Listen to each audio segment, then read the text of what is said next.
La primera clase que ya vimos de este tema está grabada en el canal de YouTube de su servidor. Ahí, y también está, creo, en la plataforma. Está en la plataforma de donde están nuestras clases, aulas.mec.sps.com. Usted puede ingresar a aulas.mec.sps.com y usted va a encontrar ahí nuestra plataforma pedagógica, nuestra plataforma, ¿cómo se llama? Nuestra plataforma didáctica, académica. Vamos entonces a repasar esta clase de ética.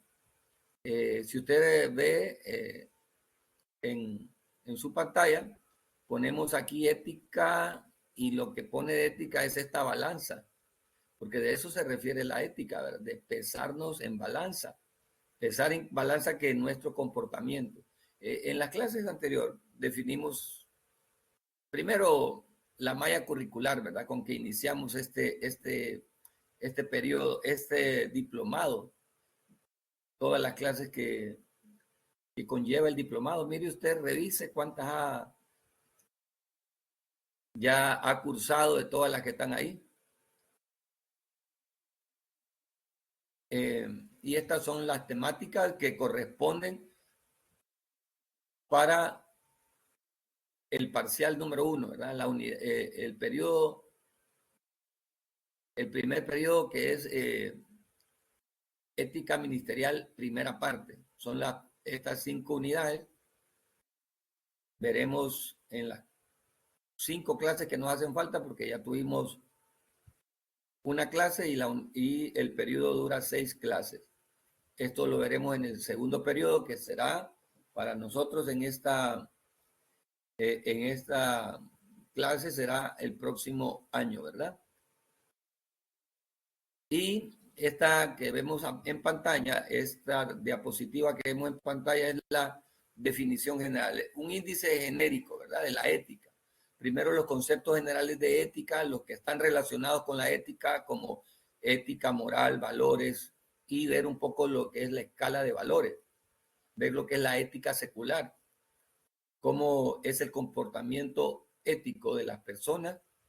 Posteriormente vimos ya tenemos esta clase avanzada ética cristiana, la diferencia entre el modelo ético secular, la ética cristiana y la ética ministerial. Es como una escalera, ¿verdad? Es una escala que va subiendo. Si las personas del mundo ya tienen un comportamiento ético al cual se deben de regir, ¿cuál debería ser entonces el comportamiento ético de nosotros como hijos de Dios? ¿Cuál debe ser o como cristianos? Entonces, nuestro nivel de ética debe estar por encima del nivel de ética de la gente del mundo.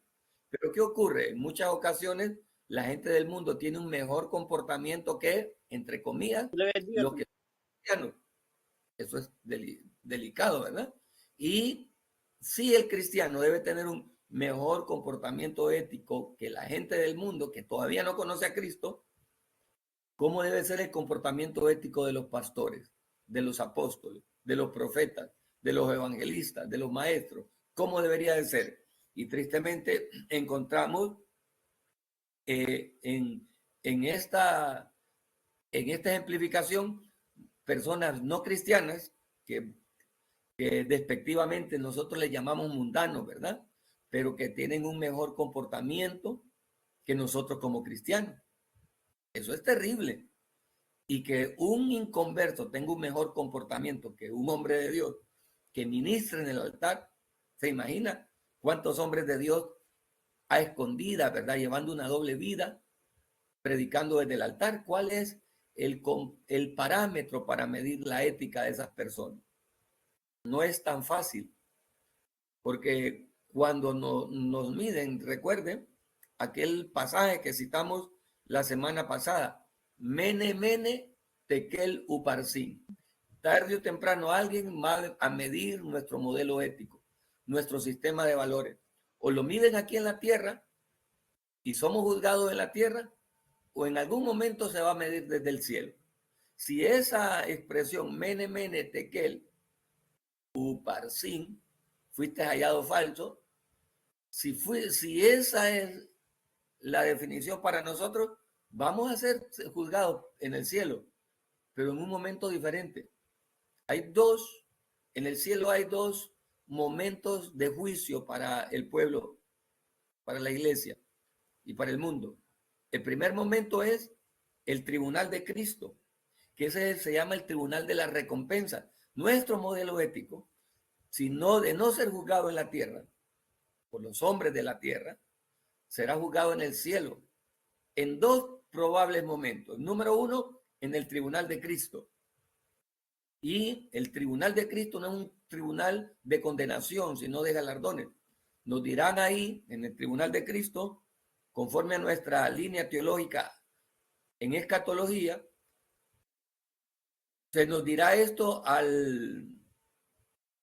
inmediatamente después del arrebatamiento y antes de las bodas del Cordero, un momento que se llama el tribunal de Cristo, el tribunal de las obras.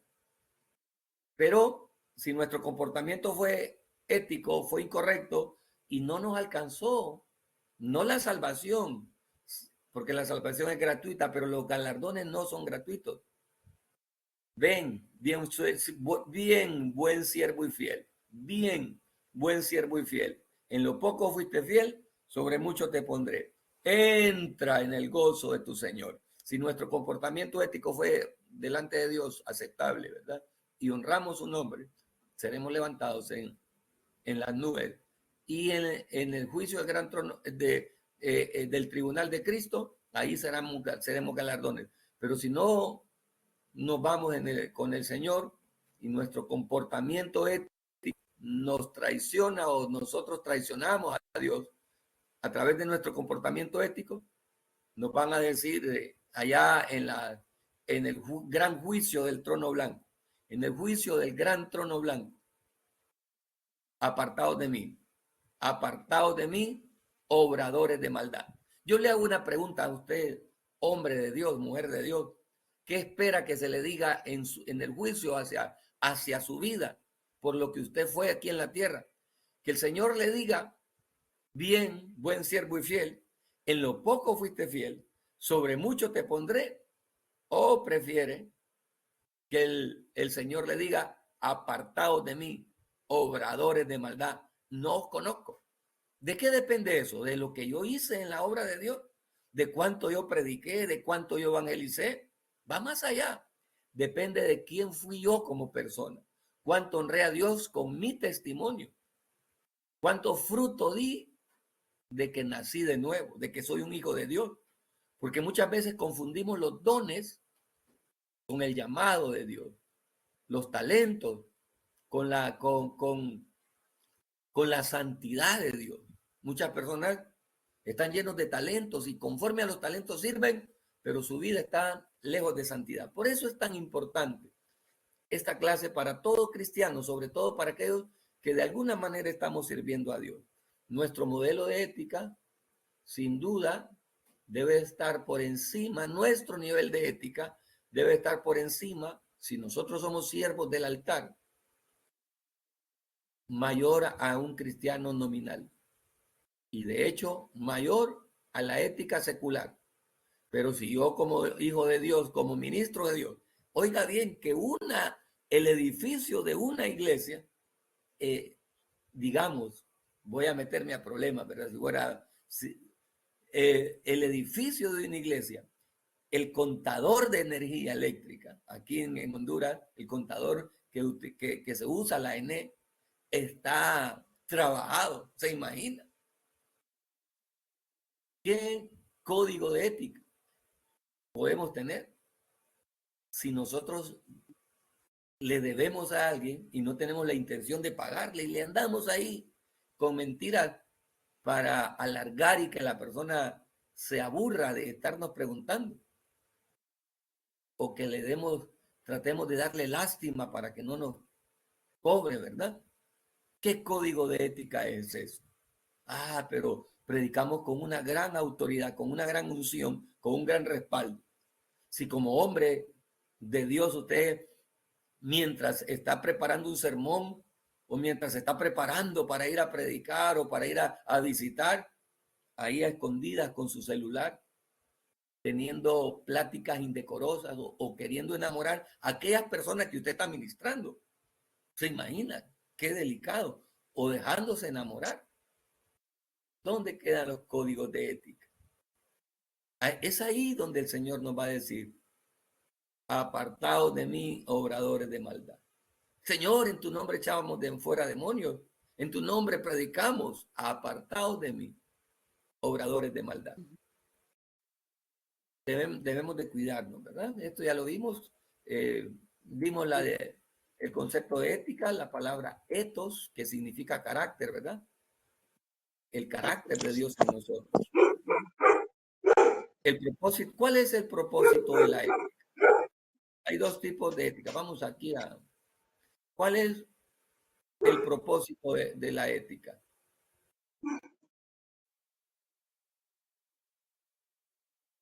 La ética social y la ética personal. En el material dice un barco, ¿verdad? Pero en la clase de la semana anterior le cambiamos la metáfora, en vez de barco le pusimos ahí un vehículo. Nuestra ética está enfocada a dos áreas. Bueno, yo le puse después a tres. La ética social, que es mi comportamiento hacia las personas, hacia los demás, en la sociedad, en la comunidad, y mi comportamiento individual. Por ejemplo, cuando yo voy manejando en mi vehículo, en mi carro, en mi moto, en mi bicicleta, yo voy pendiente de esquivar a los demás vehículos, de no chocar, de mantenerme en el carril correcto. Eso es mi comportamiento hacia los demás, de ver que alguien se vaya a meter y me vaya a quitar la vida, de cómo voy a tratar a aquel que se metió. La ética social es evitar que choquen, que otro vehículo choque con nosotros. Pero la ética personal es cuidar mi vehículo. No puedo manejar el vehículo con aceite después de, si es una motocicleta, ¿verdad? 3,000 kilómetros y yo no cambio el aceite, no. Lo legal es cada 1,000 kilómetros para que el motor no se funda. Si yo tengo un vehículo y 10,000 kilómetros de recorrido y no le he cambiado el aceite, algo le va a pasar al vehículo. Si hay un problema eléctrico, diga. ¿Alguien desea hacer un comentario? Vamos a ver. Hermana Ana María, no, ¿verdad? ¿Entiende? La ética va enfocada en dos partes. Mi comportamiento hacia las personas que me rodean, Sí, uno, y el cuidado personal que yo tenga de mí. Y por eso, sí. aunque el material habla de barcos, yo lo hice más práctico, hablando de, convirtiendo la metáfora de un barco a un vehículo, ¿verdad? En la carretera nosotros cuidamos de no tener una colisión con algún otro vehículo, de Sí, no es pasarnos. que la ética es, sí, La hermano, ética es, no sí, es que diga, la Selva, ética Ana María.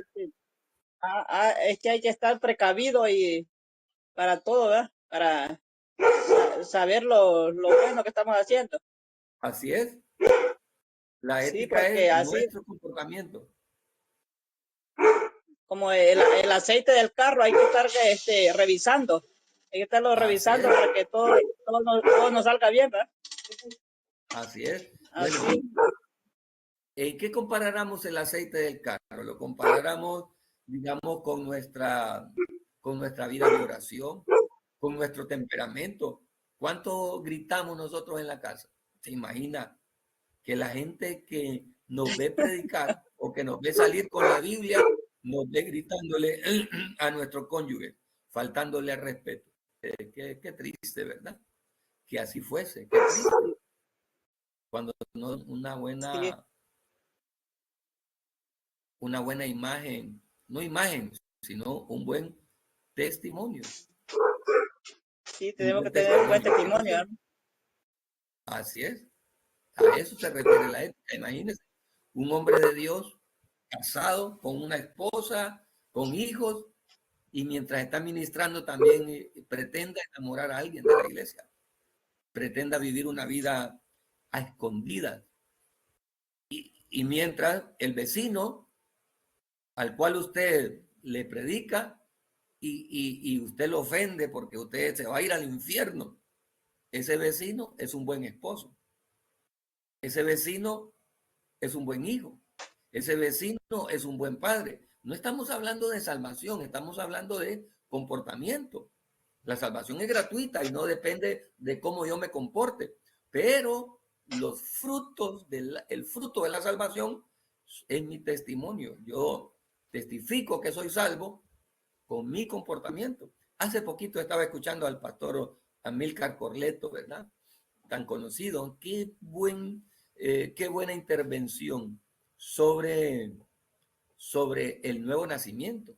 Y él nos explicaba en consulta pastoral de los sábados a través de Estereofiel 107.7.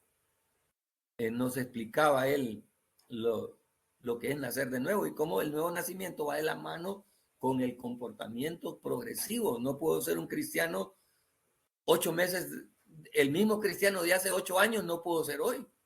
Tengo que dar testimonio de que he cambiado, porque de eso se trata el nuevo nacimiento, de una santificación progresiva. Y eso es lo que nos enseña la ética. Vamos a continuar. Entonces nosotros en nuestra vida tenemos relación en tres dimensiones. Conmigo mismo, como yo estoy en la intimidad, con mi creador, con mi Dios, la relación que yo tengo con Dios y con mis semejantes, con mis afines, con mis pares, dígase mi esposa, dígase mis hijos, mis compañeros de trabajo. Los antiguos dijeron que se encuentra virtud entre dos extremos, el sufrimiento de los estoicos y los placeres del epicurio. Pablo decía, yo me gozo en lo que padezco. Bueno, pero esto ya lo revisamos, ya revisamos. Solo recordar que la meta del cristiano es parecerse a su Señor. Y ahí hablamos un poco sobre la ley de la montaña. Dios dio en el monte dos leyes. La primera ley, la ley de las obras o de las acciones, la dio en el monte Sinaí. La segunda ley, la ley de la intención. En la primera ley, la ley de Moisés, esa ley decía, si eres encontrado, serás castigado. La segunda ley, la ley de la gracia. ¿Qué dice la ley de la gracia? Si intentaste hacerlo. Y me recuerda un poquito en el fútbol, ¿verdad? ¿Qué castiga el fútbol?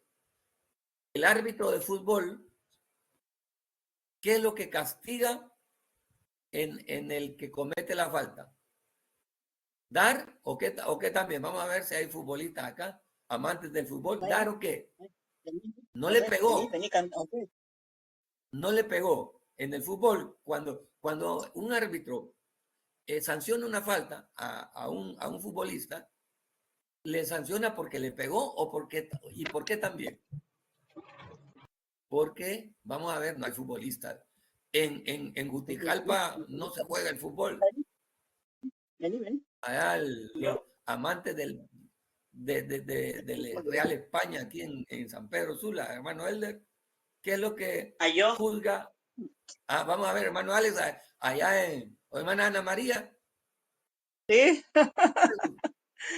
¿Qué se juzga en un árbitro de fútbol?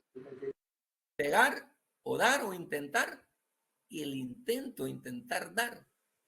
En el fútbol, el árbitro castiga no solamente la acción, sino la intención.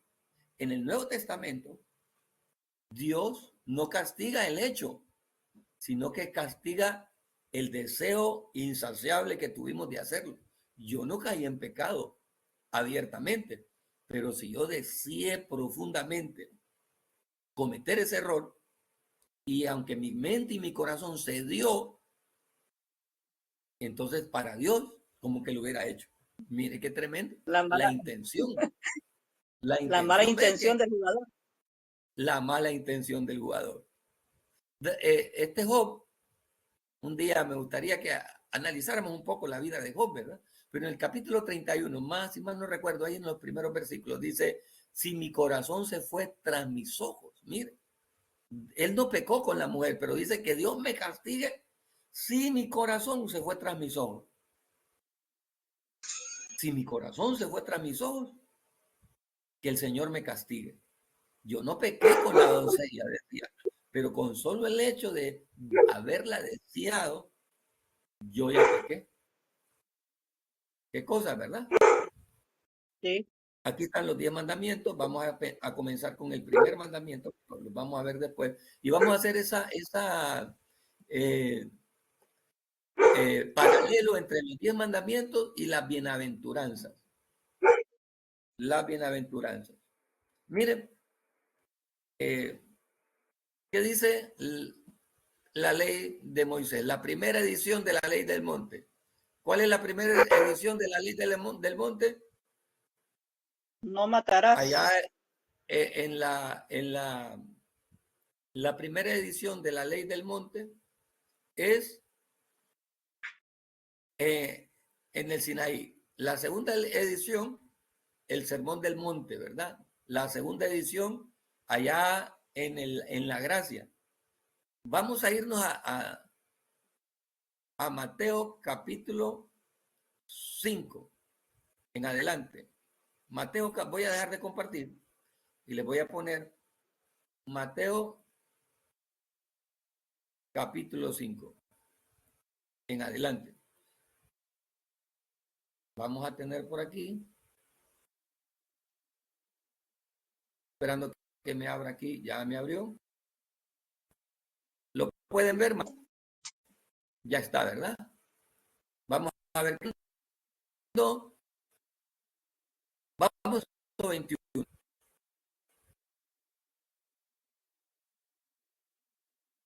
Verso. Oíste que fue dicho a los antiguos de la nación, oíste antiguo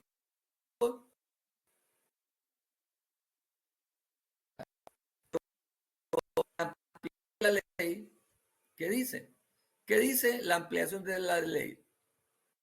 No matarás, y cualquiera que matare será culpable del juicio. Cualquiera. Pero yo digo que cualquiera que se enoje contra su hermano será culpado. ¿De qué será culpado? Del juicio. Sí. Miren, ¿ven la diferencia? ¿Qué juzga la ley antigua? La primera ley, ¿qué juzga? El acto, ¿verdad? ¿Y qué juzga la segunda ley? Le voy a mandar este cuadro que está ahí para que usted pueda trabajarlo y llenarlo y poner sus propias conclusiones. ¿Qué juzga? No matarás. ¿Qué juzga la primera ley? La acción. ¿Qué juzga la segunda ley? La intención. O sea, para el Antiguo Testamento el pecado era matar. Para el Nuevo Testamento, el enojo irracional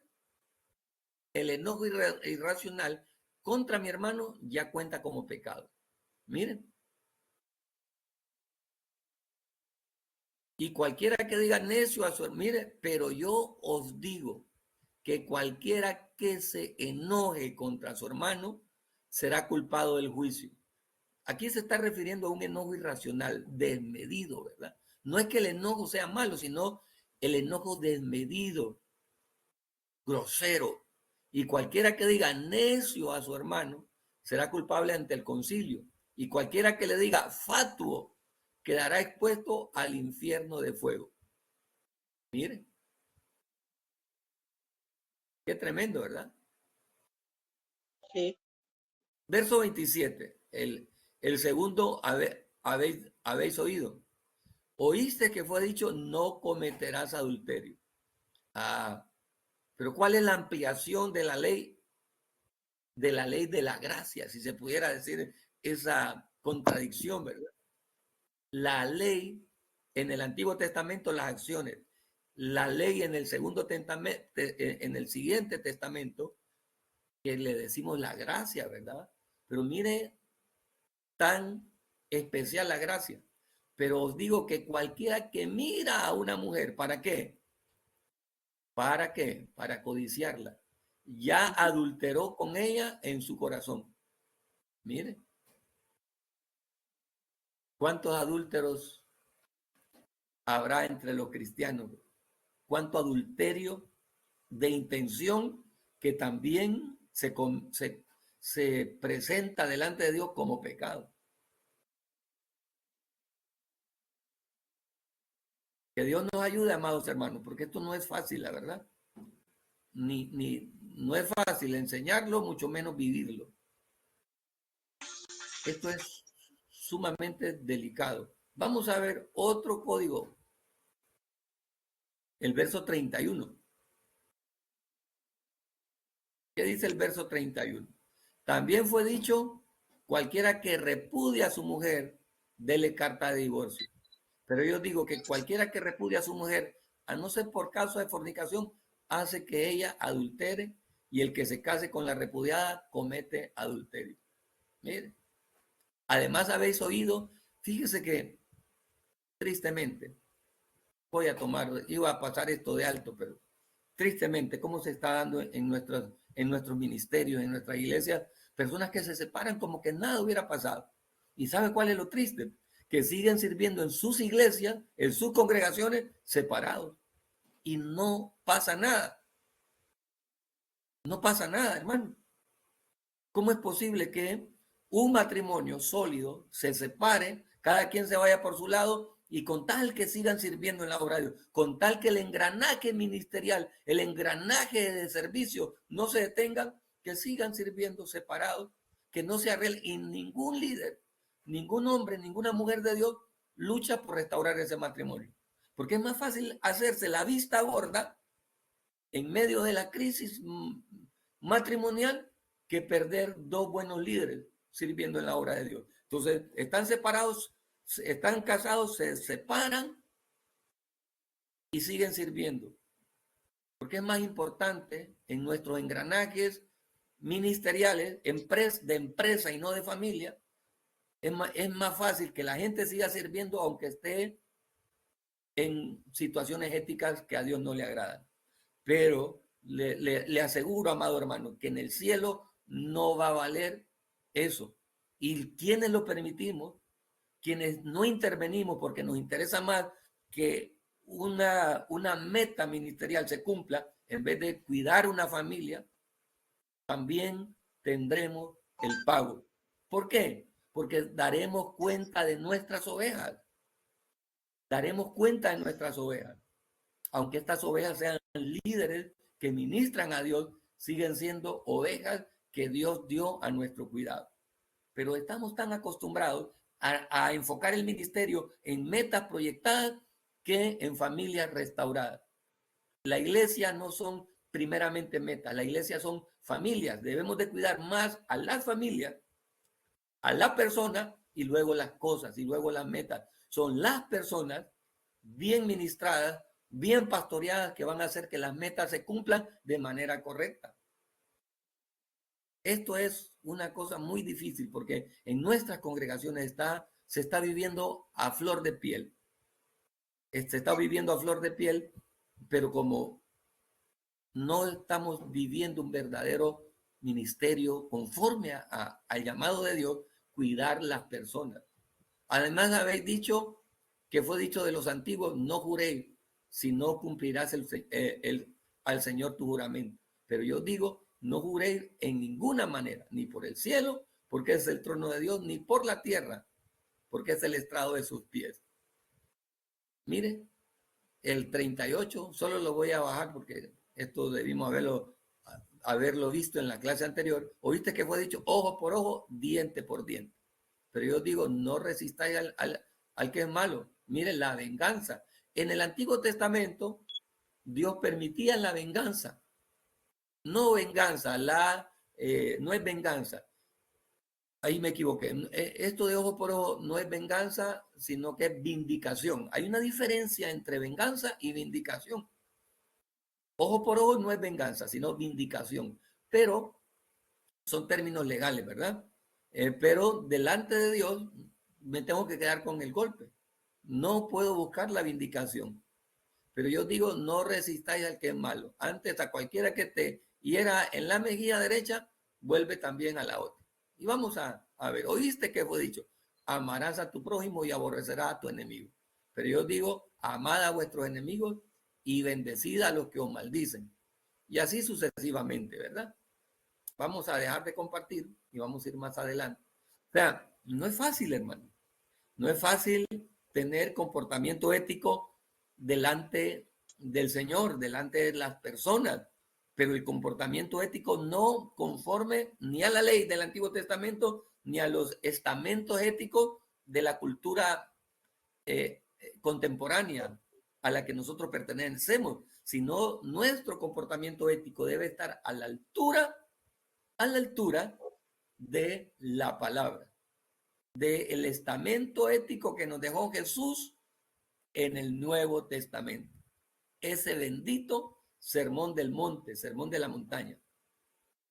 Vamos a continuar con las diapositivas, con la presentación. Recuerde, usted tiene el material ya en su poder, así que le animamos a que lo trabaje. Vamos a ver la siguiente diapositiva. Ya le mandé esto ahorita al WhatsApp para que usted también lo trabaje, ¿verdad? Y le ponga ahí sus pensamientos. Bueno, esto ya lo vimos.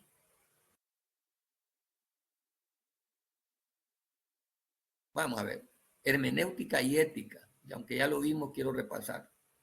Objetivos de aprendizaje, analizar el fundamento de la hermenéutica. Pero, bueno, vamos a ir más abajo.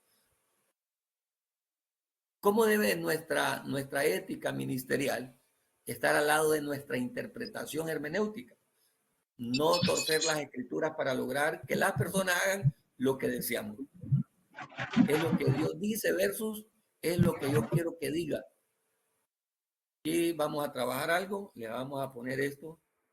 Cuidado con las herejías. Cuidado con las herejías. Le vamos a poner aquí. Qué tremendo, amados, cuando nosotros nos descuidamos, ¿verdad? Y utilizamos la Biblia para hacer eisegesis, no exégesis. Nosotros debemos de hacer exégesis, no eisegesis. En hermenéutica usted vio estos dos principios, ¿verdad? Exégesis es la práctica sana de interpretar la Biblia conforme a lo que la Biblia dice. Exégesis con X, eisegesis, EI, es interpretar la Biblia conforme a lo que yo quiero que la Biblia diga. De alguna manera es torcer la verdad de Dios, ¿verdad? Y eso es peligroso. Entonces, para interpretar la Biblia de manera correcta, debo de tener el contexto, la cultura, el género literario, debo de analizar, debo de argumentar. Un pensamiento lleva a otro. Cuando no hay un problema resuelto, debo de buscar fuente, ¿verdad? Hay que saber trazar las escrituras. Hay que saber interpretar las escrituras. Yo tengo una responsabilidad con la palabra. Mi obligación es interpretar correctamente. Mi obligación es interpretar la palabra de una manera acertada y debo de reflexionar el cambio que produce en mí su palabra. Nosotros debemos de interpretar la Biblia de manera correcta para predicarla de manera correcta. No puedo utilizar yo la hermenéutica de una mala hermenéutica que es eisegesis para acomodar un versículo a lo que yo quiero. Si yo, por ejemplo, quiero sacarle dinero a las personas, puedo sacar de contexto un pasaje, ¿verdad? Puedo sacar abiertamente de contexto un pasaje, pero como generalmente la gente de nuestras congregaciones no estudia la Biblia, por lo tanto, cae en la mentira. Pero Dios juzgará a cada uno. Claro que sí. Dios juzgará a cada uno conforme a la intención de su corazón. Vamos a continuar. Hay que vivir el sermón, ¿verdad? 4 preguntas éticas. ¿Cuál es mi deber? quién debo ser, qué objetivos debo de perseguir. Y esta pregunta, ¿verdad? Tremenda. ¿Cómo puedo ver el mundo como Dios lo ve? ¿Cómo puedo ver el mundo como Dios lo ve? Semana 2. ¿Qué es lo que vamos a ver en la semana 2? Amarás a Dios sobre todas las cosas. Recuerde que vamos a ver la ética a la luz de los 10 mandamientos de Éxodo capítulo 20. Y el primer mandamiento es, amarás a Dios con todo tu corazón. Vamos a irnos entonces al libro de Éxodo. Si usted tiene una Biblia en la mano, le animo a que vaya a Éxodo capítulo 2. Éxodo capítulo 20. Capítulo 2 aquí y capítulo 20.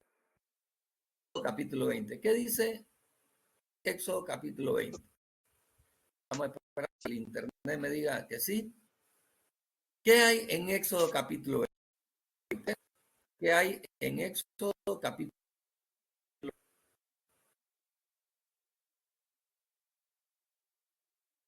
20? ¿Qué dice Éxodo capítulo 20?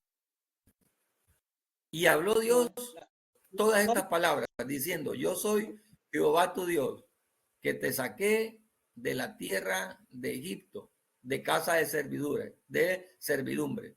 No tendrás dioses ajenos delante de mí. Ese es el primer mandamiento.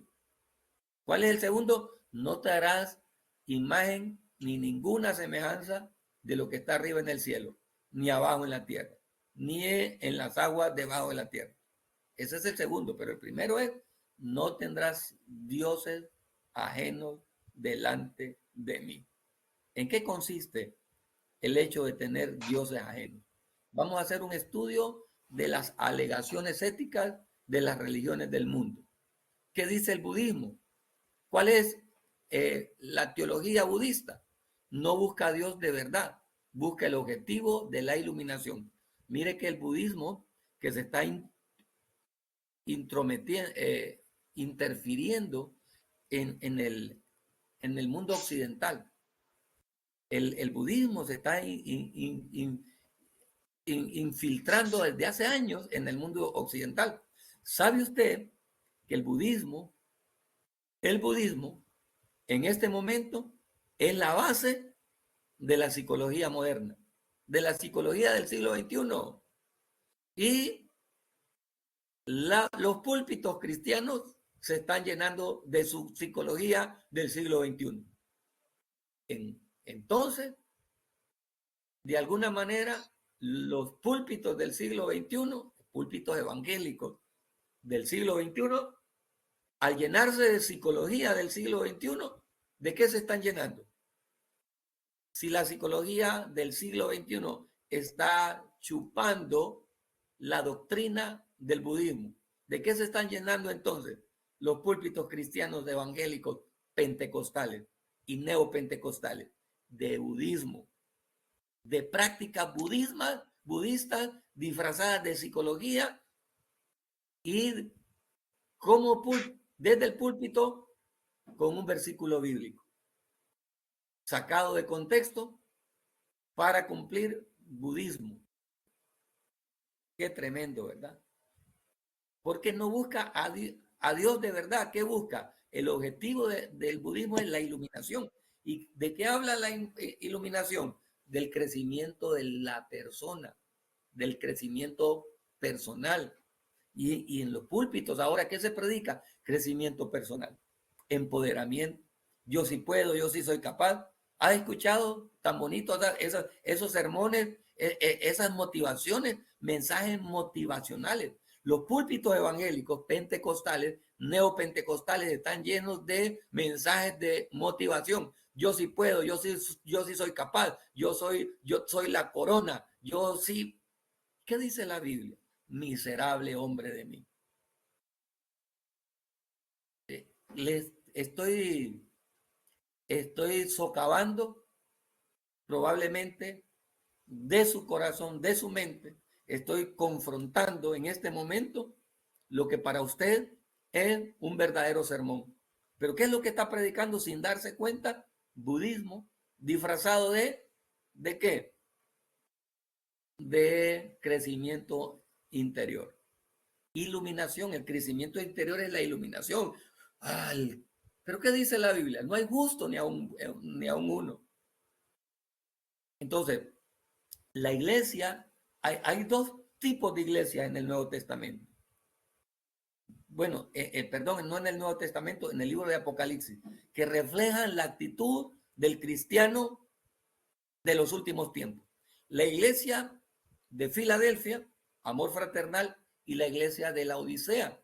La iglesia de la Odisea es aquella iglesia empoderada. Yo sí puedo, yo soy capaz, voy a alcanzarlo, voy a lograrlo, lo que yo me propongo, lo cumplo porque soy capaz. ¿Qué es eso? Budismo disfrazado de falsa fe, disfrazado de superación personal. Se está predicando en los púlpitos evangélicos superación personal, dígase psicología, dígase budismo. No se puede, no puedo decir, si estuviera predicando en un púlpito, no pudiera decir cuántos dicen amén a esta verdad, porque es una verdad que duele, que enferma, que daña, bueno, no que enferma, que sana, ¿verdad? Pero que si no queremos entenderla, nos va a tener ahí atados. Vamos a confrontar esta verdad, porque es mejor el empoderamiento. ¿Qué predica el cristianismo del siglo XXI? El empoderamiento de la persona.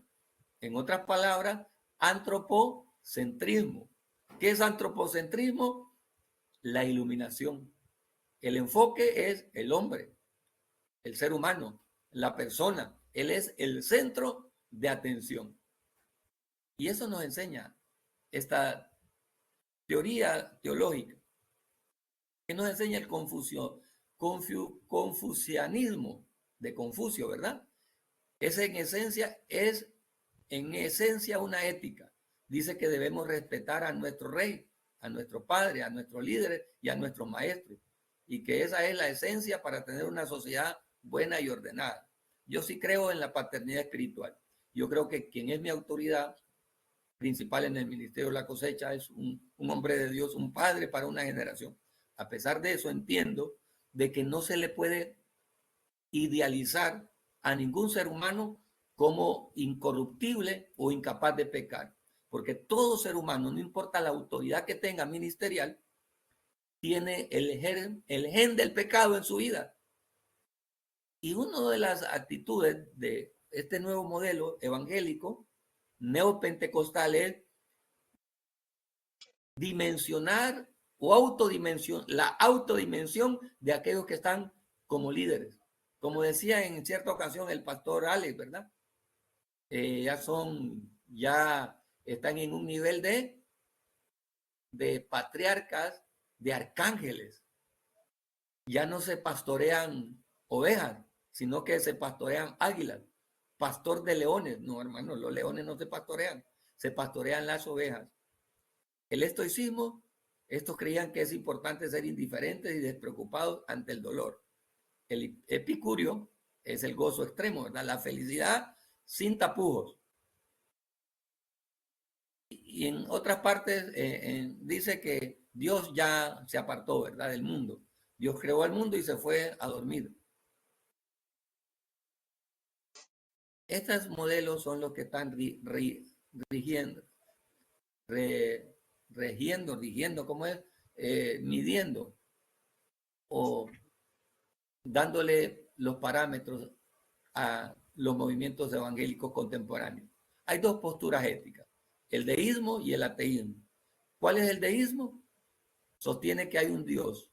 Él creó el universo, a eso, o eso lo creó y solo lo creó, pero se apartó. El deísmo es hay un Dios, pero que no está interesado en su creación. Y el ateísmo, Dios no existe. Son las posturas éticas, ¿verdad? Nosotros vamos a tener motivaciones éticas. Una motivación bíblica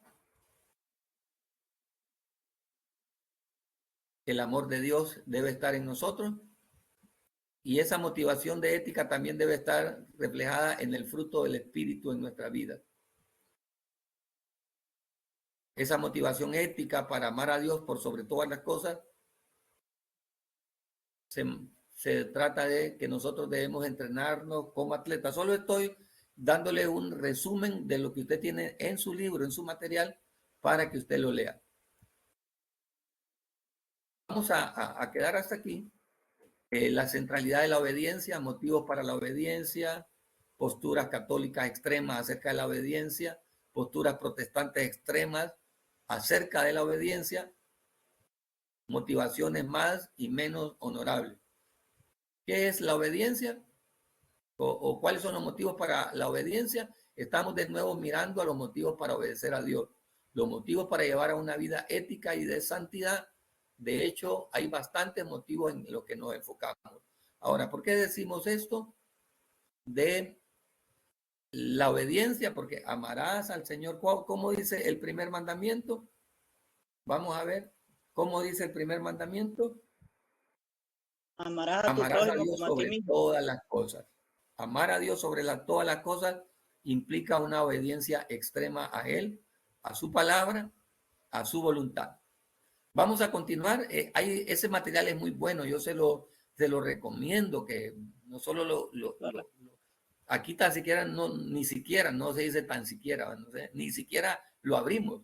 Lo abrimos hoy, lo vamos a abrir la próxima semana y nos vamos a dedicar más al material, al libro, no a la diapositiva. Vamos a ver en la siguiente semana, vamos a ver el segundo mandamiento. Vamos a revisar antes de irnos qué vamos a ver en la siguiente semana. ¿En qué consiste el segundo mandamiento? No te harás imagen, no te inclinarás a ella, ni las honrarás. Eso vamos a ver. Y así sucesivamente. Así sucesivamente. Que la próxima semana vamos a ver esto. Fue un placer haber estado con ustedes. Dios me les bendiga. Les motivo pues a que sigamos adelante, sirviendo a aquel que nos llamó por soldados. Bueno, Dios le bendiga, hermano. Nos vemos en la otra clase. Amén. Gloria a Dios. Dios les bendiga. Gracias, Pueden pastor. despedirse. Diga, Si quieren. excelente clase. Bendiciones, Amén. pastor. Bendiciones.